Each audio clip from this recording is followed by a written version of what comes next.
Bonjour à tous et toutes, c'est Nessendil sur Au bout du chemin. Voici le chapitre 6.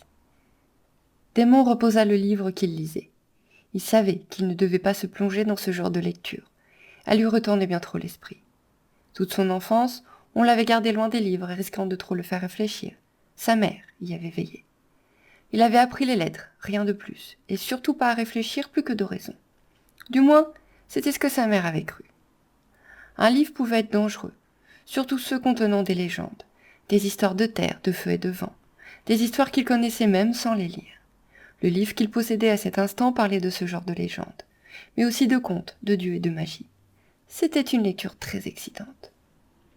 Si le jeune homme avait eu de la chance de faire partie d'un groupe d'aventuriers, il en aurait été le barde, l'intellectuel du groupe, celui connaissant toutes les histoires du monde et sachant les raconter avec poésie au gré du temps. Mais il n'était pas barde, et il ne faisait pas partie d'un groupe d'aventuriers. Il était seulement un jeune homme loin de chez lui, comme il lui arrivait souvent. Il n'en était pas pour autant à la recherche d'aventures. Il guidait toujours ses pas avec précision et ne se trompait jamais de chemin. Chacun de ses choix était méticuleusement pesé et réfléchi. Il ne faisait jamais rien au hasard. Si c'était écouté, Démon aurait été érudit et sa mère l'aurait très certainement gardé enfermé dans une tour, plutôt qu'une bibliothèque, si elle avait pu. Bourru et fier de son fils, son père l'avait sévèrement entraîné aux armes et à la guerre. On ne plaisantait pas avec la virilité chez les Méclos. Ainsi, il avait obligé dès son plus jeune âge à manier l'épée, la lance et l'arbalète. Malgré les bleus, les bosses et les coupures, il avait dû continuer inlassablement à se forger, à devenir un homme, toujours plus fort, toujours plus combatif. Trop ? Son père crierait que non, qu'un homme n'est jamais trop dur, et que les blessures forgent le caractère. Lui, il répondrait que oui, qu'il avait été trop loin dans sa recherche d'être un bon fils pour son père, à défaut de plaire à sa mère. Après tout, il en portait encore les marques. Le jeune homme, torse nu, se vêtit d'une chemise de lin et d'une veste de cuir avant de sortir de sa chambre. La pièce était petite mais chaleureuse. Il l'appréciait beaucoup, comme une petite caverne bien à lui, avec ses murs blancs et ses rares meubles en bois clair. Enfin prêt, ayant déjà bien trop musardé dans sa chambre, il quitta la pièce pour rejoindre les couloirs principaux du palais.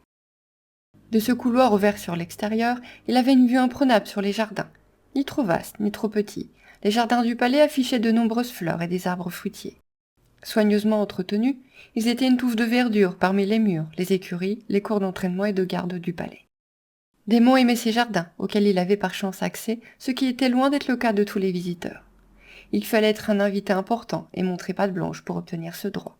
Au-dessus des jardins, le ciel était bleu avec quelques nuages blancs épars en cette douce saison. Le temps était beau et le resterait encore longtemps. Il en soupira d'aise. Cette journée était partie pour être magnifique. Démon poursuivit sa route à travers escaliers et couloirs. Il y croisa 3 lavandières, occupées à transporter du linge. Les 3 jeunes filles gloussèrent immédiatement à son approche et rougirent en l'observant du coin de l'œil. Il leur répondit par son plus beau sourire et les suivit des yeux, loin d'être aussi discret qu'elle. La vie de château n'était pas désagréable. Il le découvrait encore chaque jour. En songeant au moment agréable ou non, il repensa à cette étrangère rencontrée en cuisine. Qui était-elle ? Une mercenaire, ça il l'avait bien compris, et pas de n'importe quelle guilde. Pourtant, quelque chose l'intriguait, l'indisposant presque, l'obligeant à se méfier et à se questionner. Un sentiment étrange qui l'assaillait depuis qu'il avait posé les yeux sur elle.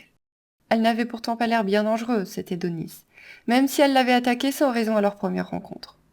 C'était également une belle femme, forte et dure, plus encore qu'elle ne le laissait voir sur son visage froid.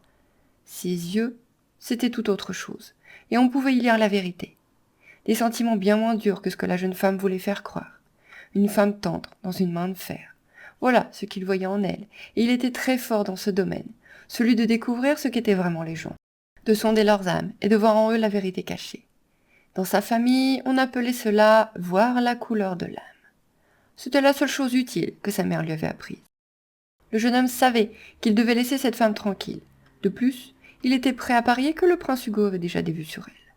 Pourtant, quelque chose lui disait de ne rien faire. Une petite voix qui lui criait à la prudence, mais au rapprochement également. Une petite voix qu'il avait envie de chasser de sa tête. Plus qu'une petite voix en fait, ça touchait presque à l'instinct. Non, finalement, il avait bien assez de soucis personnels.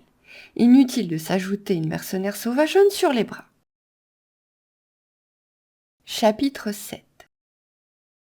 Edonis avait juste voulu s'entraîner, comme on le lui avait proposé. Après avoir passé une journée calme, terré dans sa tente comme un lapin, puis une nuit courte entrecoupée par les bruits des chevaux bizarrement nerveux, elle avait eu envie de se changer les idées.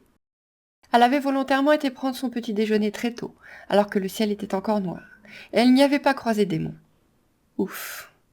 Elle l'avait également évité avec brio lors des autres repas. Ou plutôt, il ne s'était pas présenté dans les cuisines le reste de la journée d'hier. S'il mangeait autant que la cuisinière le disait, c'était étrange. Et surtout, c'était idiot de s'en préoccuper. Que lui apportait que cet homme mange ou non? De toute façon, c'était une bonne nouvelle de ne pas les croiser, lui et son regard de chat espiègle. Cet homme était vraiment étrange. C'était déconcertant, même pour elle. Elle savait gérer les hommes, leur envie et même leurs menaces, mais lui, il était différent. Son aura était différente, sa façon de lui sourire également. Oui, d'habitude, elle savait gérer les hommes. Ou peut-être pas. Elle avait donc voulu s'entraîner. Pour cela, elle s'était présentée au terrain d'entraînement qui courait derrière le château, là où les soldats et les jeunes nobles aimaient à faire les intéressants et montrer leurs muscles. Le maître d'armes l'avait laissé faire, sachant qu'elle en avait l'autorisation.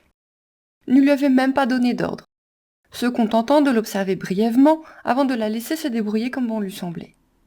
La jeune femme s'était ensuite tout bêtement entraînée contre un mannequin de bois, voulant se faire toute petite dans cette ambiance pleine de testostérone. Le vieux maître d'armes, à l'œil gauche balafré, avait semblé en être satisfait, et les cheveux gris et bourriffés par le vent avaient quitté le terrain pour se rendre au château. Ce fut le moment précis où la situation se gâta. Habillée tout de cuir, les cheveux attachés et armée d'un long bâton en bois poli décoré de la linière de cuir, la jeune femme les avait vus approcher du coin de l'œil. Opposition défensive, mais n'attaquant pas d'elle-même, elle avait attendu de savoir ce qu'il lui voulait. Menaçant, immédiatement agressif, il lui avait d'abord demandé de partir, mais ce n'était que des paroles en l'air. C'était tout autre chose qu'il désirait. De la confrontation, brute et virile, rien de plus. Maintenant, plaqué contre un mur, son bâton échoué plus loin, Edonis était en bien mauvaise posture. Les dents serrées, elle n'en demeurait pas moins stoïque et fière. Elle avait mis un des hommes KO. Il respirait plus loin à grande goulée, une main plaquée sur son entrejambe. Il était recroquevillé au sol et couinait comme un bébé. Deux autres hommes l'encerclaient. L'un d'eux n'avait pas lâché son épée et la reluquait, légèrement en retrait, un rictus mauvais sur le visage. Il attendait son tour. Son troisième camarade tenait la jeune femme plaquée dos au mur et l'empêchait de bouger. Elle s'était longuement débattue, jusqu'à ce qu'il se mette à l'étrangler en appliquant son bras contre sa gorge. De l'autre main, il maintenait un bras de la jeune femme tordue, tentant de la déséquilibrer par la douleur. Tenace, elle refusait de baisser les yeux, de s'avouer vaincue, même lorsque l'homme lui lâcha le bras pour faire courir sa main sur sa tunique et ses hanches. Il alla même jusqu'à soulever le tissu pour glisser ses doigts en dessous. La jeune femme se débattit encore une fois. Il boulqua ses jambes des siennes, tout en tentant de la calmer en lui murmurant des paroles aguichantes. Qu'il aille plutôt au diable. Edonis ne portait pas de robe et de corsage provoquant pour éviter ce genre de mésaventure, pour que les hommes ne se trompent pas sur son travail. Alors qu'avaient donc ces trois idiots? Elle était furieuse, furieuse et foutue. Ce type était bien trop fort. Solidement bâti, il l'empêchait de bouger. Elle manquait de plus en plus d'air. Elle allait bientôt suffoquer, et même si elle parvenait par miracle à lui faire lâcher prise, son compatriote attendait quelques mètres plus loin, épée en main. Et ce n'était pas une épée d'entraînement à la lame émoussée, mais une véritable épée de combat. Qu'elle le veuille ou non, il fallait toujours qu'elle se retrouve dans des situations impossibles. Des étoiles commençaient à briller devant ses yeux, et sa gorge était en feu. Sensation horrible, mais pas autant que les doigts de cet homme qui dansait sur sa peau. La jeune femme ne put réprimer ses frissons et un gémissement de dégoût. Lui, dans sa lubie, prit sa réaction pour du plaisir et accentua son étreinte. Elle devait crier, elle devait appeler à l'aide, il le fallait. Elle tremblait, pas de peur, non, de rage. La rage de ne pas réussir à se défendre correctement. Edonis perdait courage lorsqu'elle entendit un grand cri, un cri grave, pas le sien, qui ne parvenait pas à passer sa gorge trop serrée. Puis un grognement, et enfin le bruit d'un corps qui tombe au sol en gémissant.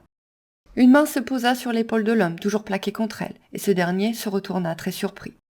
Un poing serré l'accueillait en plein visage. L'homme, aux cheveux blonds et la tenue de soldat, recula en tanguant, puis reçut un autre coup de poing dans le ventre, et encore un autre dans la mâchoire.